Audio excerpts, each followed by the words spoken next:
c'est vraiment maintenant qu'on a besoin de vous, qu'on a besoin de sentir que vous y croyez autant que nous on y croit et qu'on a envie ensemble d'inventer le travail de demain.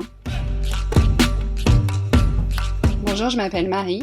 Je suis consultante éditoriale à mon compte depuis 1 an en micro-entreprise. Et donc pour retracer rapidement mon parcours, moi ça fait donc 1 an que j'ai lancé cette activité, 1 an que j'ai travaillé dur pour acquérir ma visibilité, ma légitimité, pour construire un réseau de clients. Et au bout d'1 an, je commençais à voir les fruits de mon travail, à trouver un début de stabilité et de sérénité dans mes revenus. Donc c'était encore très timide, mais en tout cas, je commençais à me dire cette aventure va marcher. Et j'ai bien fait de sauter le pas. J'étais très, très contente. Et puis la crise est arrivée.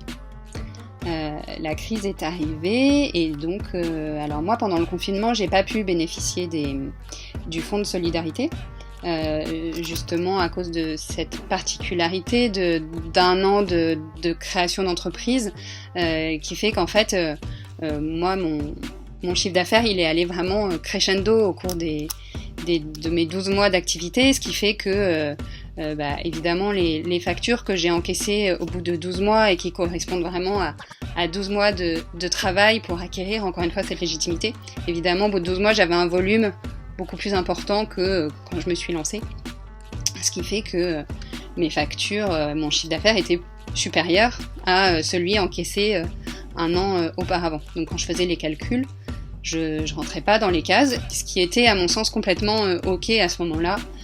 J'avais pas besoin du fonds de solidarité par rapport à d'autres indépendants, et donc je ne l'ai pas touché, et c'est complètement ok. Le problème, c'est qu'aujourd'hui, je me retrouve toujours exclue de ce fonds de solidarité, alors que là, j'en ai vraiment besoin. Là, nous sommes donc au mois de septembre, je n'ai plus aucun projet en cours, je n'ai aucune visibilité sur une éventuelle reprise, toutes mes factures ont été encaissées, et donc je n'ai aucune source de revenus.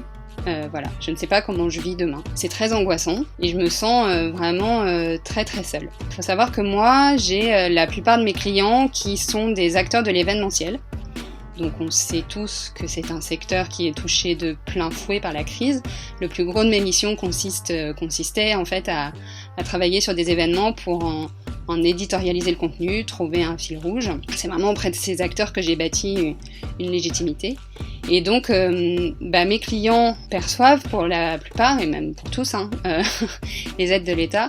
En revanche, moi, mon code NAF, qui est celui du Conseil en relations publiques et en communication, m'exclut de ce fonds. Donc, on considère que mes clients doivent être aidés puisqu'ils ne peuvent pas travailler, mais que moi, je dois pouvoir travailler. Je me retrouve dans une situation un petit peu ubuesque et je dois dire un peu désespérante par moment. En fait, j'aimerais adresser un message de clairvoyance et de pragmatisme au gouvernement. J'ai le sentiment que on a encore du mal à comprendre ce qu'est la réalité d'un indépendant, qu'on y applique des recettes qui sont celles du salariat mais qui ne correspondent absolument pas à notre réalité. Et je pense que cette crise est vraiment l'occasion de prendre le taureau par les cornes et de regarder vraiment ce que c'est que d'être indépendant aujourd'hui. On entend à tout va que c'est l'avenir du travail et que on représente le future of work. Donc considérons cela et faisons en sorte que l'avenir du travail ce soit quelque chose de pérenne pour nous. Il s'agit pas on n'est pas en train de demander la charité, on est des contribuables qui payons nos impôts, payons nos charges, participons à l'effort de solidarité et qui en revanche quand ils sont dans le besoin n'ont aucun soutien, aucune protection. Et donc si réellement ce travail indépendant, ce travail entrepreneurial, on veut le favoriser, on veut le mettre en avant comme on le fait et comme on l'entend dans tout un tas de discours, d'un côté, il faut aussi considérer les vrais... j'ai pas envie de dire risques parce que oui, quand on fait... Quand on décide de devenir indépendant, c'est que quelque part on a envie de prendre ce risque.